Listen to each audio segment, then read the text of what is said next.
Good morning, everybody. Good morning, good morning. Although it may be afternoon when you're watching this video.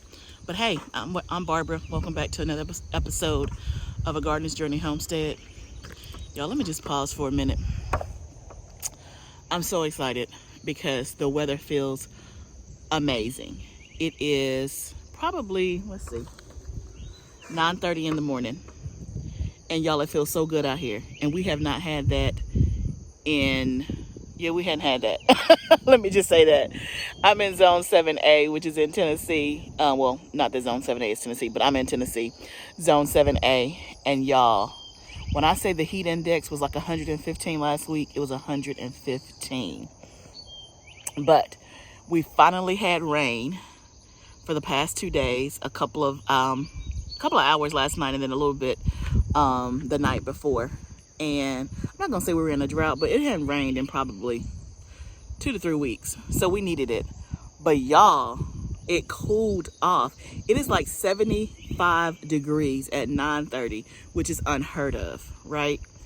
By 8 o'clock, it's been like 95. So I'm excited.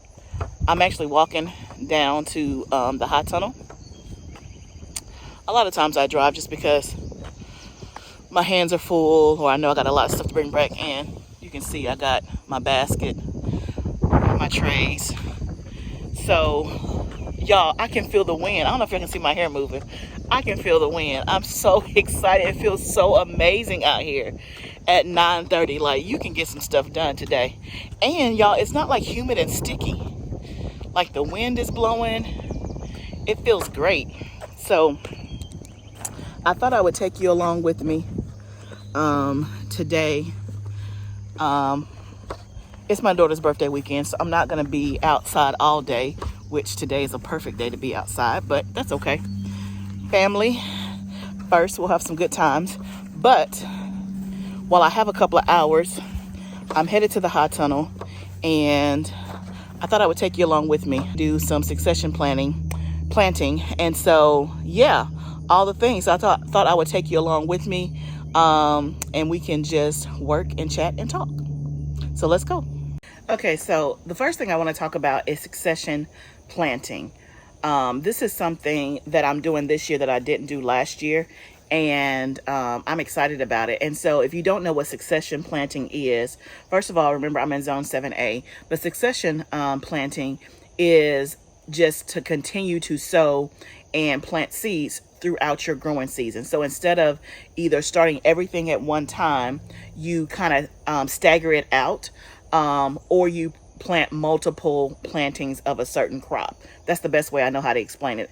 And it's so funny because it just makes sense, especially if you have a really, really long growing season. So my growing season here in Zone 7A is about, let me think, do some quick math.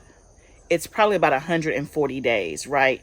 So that's a pretty long growing season. And so my estimated first frost date is going to be October the 19th. So this is like the second week of July, and I have about 98 days left in my growing season. Okay, and so if you want to figure out, again, how many days you have left, so first find whatever is the first frost date for your area. So you can just put that in Google, first frost date, and then put your zip code, right? It's going to tell you when the expected first frost date is. It's not an exact science. Don't be looking for snow on that day, but it at least gives you some parameters of how to plan your crops, right? So, for example, I've already planted squash. So if you remember, I planted squash in my backyard, and I also planted squash in the garden, right? So I've done two things of squash. The one in the back of my house has been eaten up by squash bugs, right? And so I have that bed that's going to be empty. So if I wanted to plant squash again, I could. Why? Because squash only takes like 55 to 60 days to grow, right? So if I have 98 days left in my growing season, then I know I can plant me another thing of squash and I would be okay, right? So that's succession planting. Now, I could be doing that because, hey, my squash crop got destroyed by squash bugs, or you can plan ahead, meaning, hey, I know that my garlic is going to come up in June, and I'm going to plant in this bed in June, even though I already have that crop going, right? So succession planting is really good.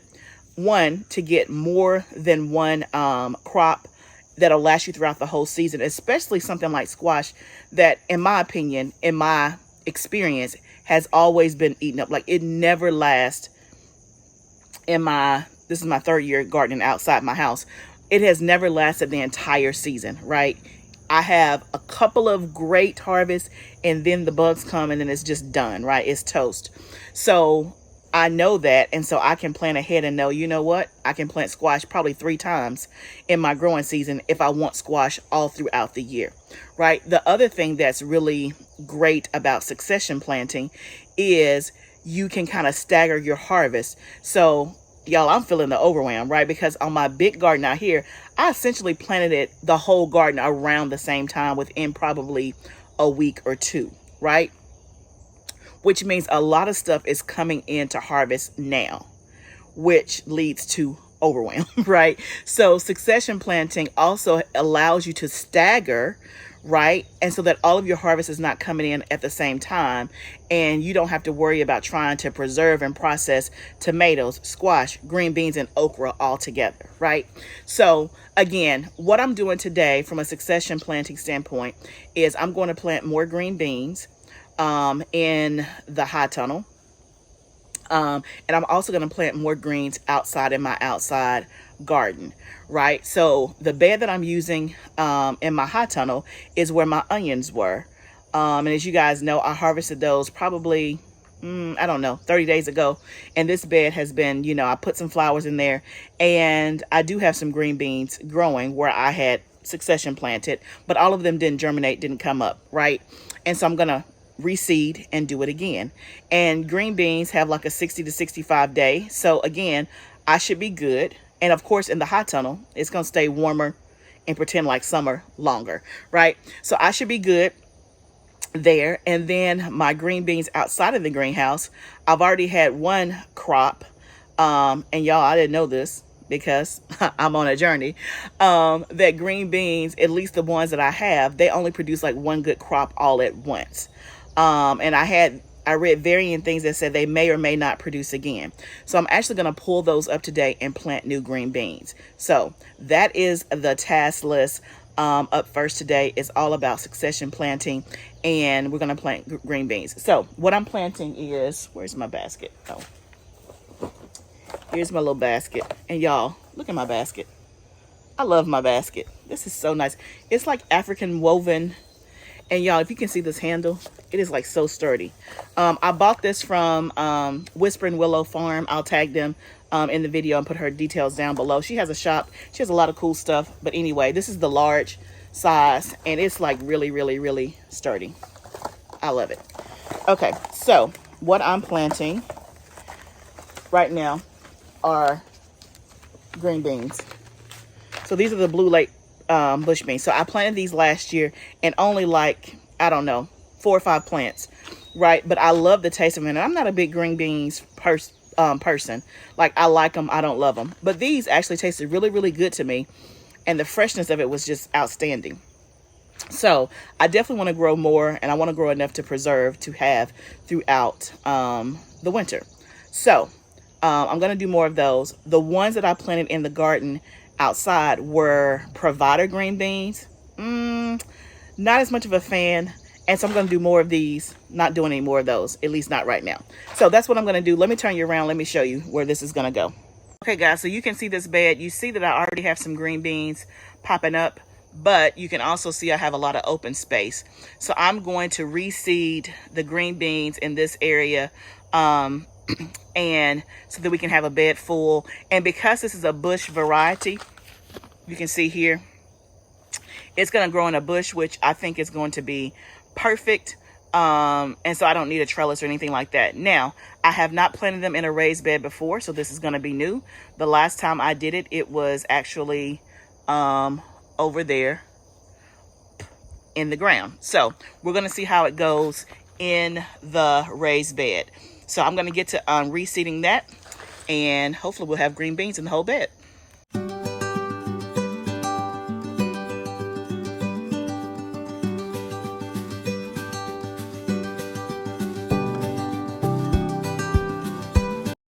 Okay, so I got that part done, and so I did them about 6 inches apart because the bush beans can kind of grow closer together. So obviously I'm going to water that in. I'm going to do a little bit of fertilization as well for, this is what I'm using for fertilization, this right here. I like Fox Farm products, so I'm going to use this. This is good when you're doing seedlings or when you first transplant and put something in the ground. So it's a 644 if you can see that. So I'm going to use some of that. And then I'm also going to do the green beans out in the garden. Another thing that I am doing for succession planting is tomatoes. So as you guys know, if you've been watching me, remember I took some tomatoes. I did two things. I took some tomato cuttings from the suckers of my tomatoes and grew new tomato plants. And I planted some of those out already. And then I also started some tomato seeds probably about maybe 5 or 6 weeks ago, right?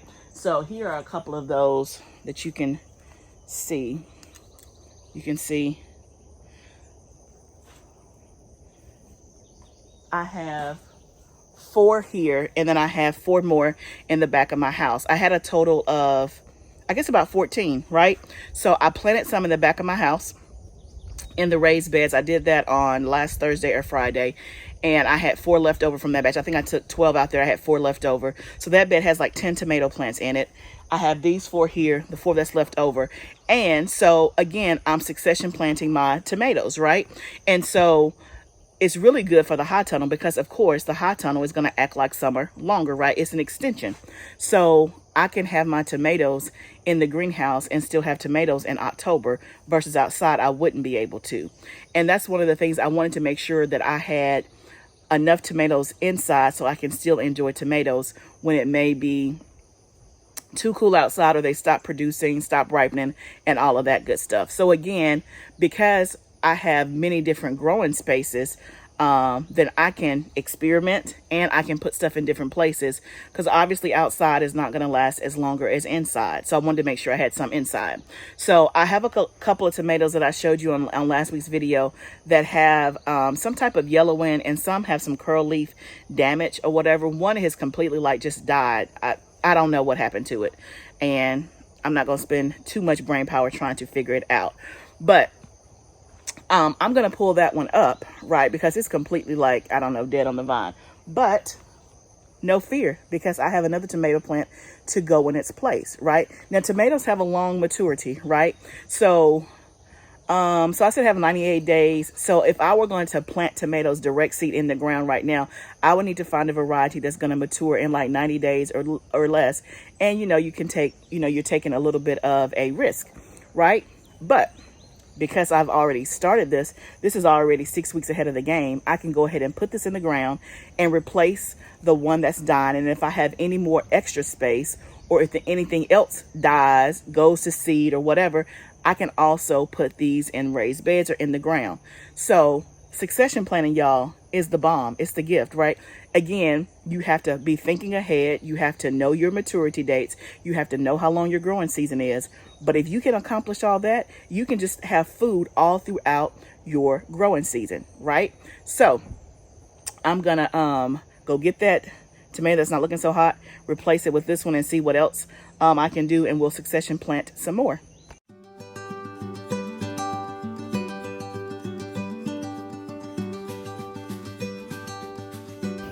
Okay guys, so let me show you this where bugs. This is the plant that I just planted. You can see it there. So I pulled up the dead plant that was there and put my new plant here.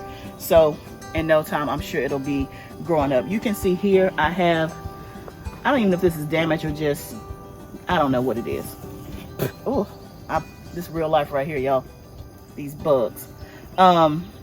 Yeah, I fertilized it last week, so I'm gonna give it a chance. It still has tomatoes on it, so I'm gonna give it a chance, prune it some before I pull it up. And then as we keep walking down here, I have some yellowing and stuff on these. Like you can see, it's like yellow and curling. Again, I'm not quite sure. I do have some tomatoes on here, so I don't want to take it up just yet. I did fertilize. I fertilized this whole row, so I'm gonna give it a chance to rebound. But if not, I can always pull it up because I got more tomato plants to go. So that's the beauty of, excuse me, succession planting or whatever. So we're ready and prepared. So what I'm gonna do now is go out to the outside garden, pull up the green beans that's there, and plant some new green beans. So let's go over there. Okay guys, so this row right here, front and center, are the Provider green beans that I did that I'm about to pull up. And let me just show you why, if you can see this. So this is one of the beans that I'm holding up in front of the camera. You can see that it's like yellowed or whatever. So let me just turn the camera around and tell you a little bit about what happened with the green beans. So as you can see here are one of the green beans, and that's what a lot of them look like, the ones that I haven't picked as of yet. So mistake from New Gardener is I did not pick these beans soon enough, right? So this is a Provider green bean. I've never done this one before, and I don't remember, maybe I was just more on top of it when I did my Blue Lakes last gardening season, because I never had this problem. But basically I let them go too long, just again out of town, overwhelmed, not able to harvest as much as I need to. And so I picked a whole bunch last week. Once I got them in the house, they were not any good, right? So the goal is you want to be able to snap. I know y'all don't hear no snap. So it's like really flimsy. And as I was doing some research, it was saying that once you can start seeing the bean like form, you've already waited too late. So it needs to be picked much earlier when they're more young, and they'll be more tender. Well, the majority of these have already done this, so they're not going to be any good. So I'm going to pull them up. Then I was also reading that on these particular, I don't know if it's all green beans or just these, that it produces all of its crop at once. It may produce something else again, but it's going to be much less, but it produces the abundance at one time. So the likelihood that I'm going to get more is iffy. And so because I definitely like the Blue Lake better, I'm just going to pull these up and plant some Blue Lake. But y'all, I'm almost out of Blue Lake seeds. Yes. So you remember, y'all, we planned. Remember, I did some videos earlier this year about planting the garden, making sure we had enough seeds and planting the rows and all of that. Now, again, that's why planting is so important. And again, remember, I was iffy on whether or not I was going to have the garden space outside. So I did not order, well, I did order some Blue Lake seeds, but I didn't order enough to account for 2 or 3 plantings. So the succession planting, I didn't plan enough for that. And so I only have a few seeds. I don't even know if I'm going to have enough to do this whole row. So I'm going to still pull these up. I'm going to see how many seeds I have, decide if I'm still going to put green beans here or if I'm going to do something different. But let's get these pulled up because either way, we can use this space for something different.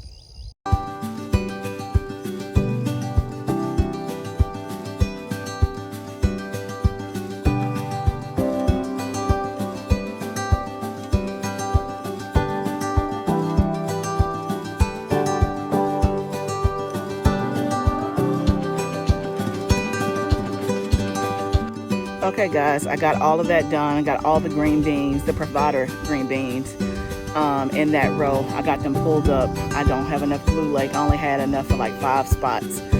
So either I'm gonna go look for some more Blue Lake. I wanna say, what brand was that? That was Baker Creek. I'll order if I have to, but I'm gonna go see if I can find like some at the big box store, like a Home Depot, Tractor Supply, something like that. The Blue Lake specifically, and see if I can find that. So, and I'll finish succession planting that row.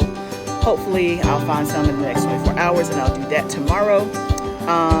Or if not, I'm thinking about putting butternut squash, which my butternut squash, it is like 100 to 105 day variety.